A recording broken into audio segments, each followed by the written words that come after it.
దేవుడు తీసుకెళ్లినటువంటి తండ్రి శవం, నువ్వు పంపించినటువంటి బాబాయ్ శవం, ఈ రెండు చావు మేళాలు కలిసొచ్చి నీ విజయానికి బ్యాండ్ మేళం అయ్యాయి గానీ, లేదంటే నువ్వు అసలు కార్యకర్తగా కూడా పనికిరానటువంటి ఖైదీవి. నువ్వు ముఖ్యమంత్రి అవడం ఏంటి మా దరిద్రం కాకపోతే?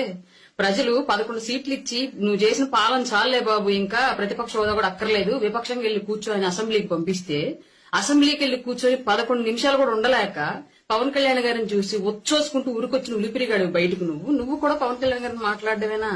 11 సంవత్సరాల పాటు అధికారం అంటే ఏంటో తెలియకపోయినప్పటికీ కూడా పోరాడి నీ ప్రభుత్వానికి తొడగొట్టి నిలబెట్టుకుని పార్టీని ఇవాళ రాష్ట్ర ప్రభుత్వం యొక్క గెలుపుతో పాటు కేంద్ర ప్రభుత్వంలో కూడా ప్రాతినిధ్యం వహించినటువంటి వ్యక్తి పవన్ కళ్యాణ్ గారు. అట్లాంటి వ్యక్తి నువ్వు మాట్లాడడం, వైఎస్ఆర్ అనే పేరు నీ పేరుకు ముందు, నీ పార్టీ పేరుకు ముందు లేకపోతే పెంటకుప్ప మీద ఏగలేగదు నిన్ను చూసి.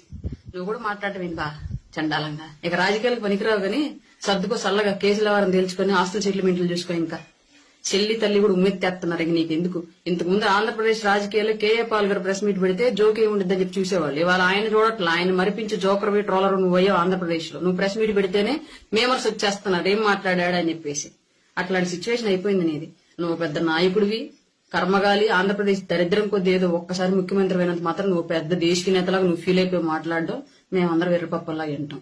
మా కర్మ. సంబంధించి సార్, మీకు ప్రతిపక్ష హోదా అంశానికి సంబంధించి పవన్ కళ్యాణ్ గారు ఒక కామెంట్ చేశారు. వైఎస్ఆర్ కాంగ్రెస్ పార్టీకి వచ్చినటువంటి ఓట్ల శాతాన్ని, సీట్ల శాతాన్ని బట్టి చూస్తే జర్మనీలో అయితేనే వస్తుంది, ఇక్కడ రాదు, ఇక్కడ 5 ఏళ్ళు రావడం కష్టం అని ఒక విమర్శ చేశారు.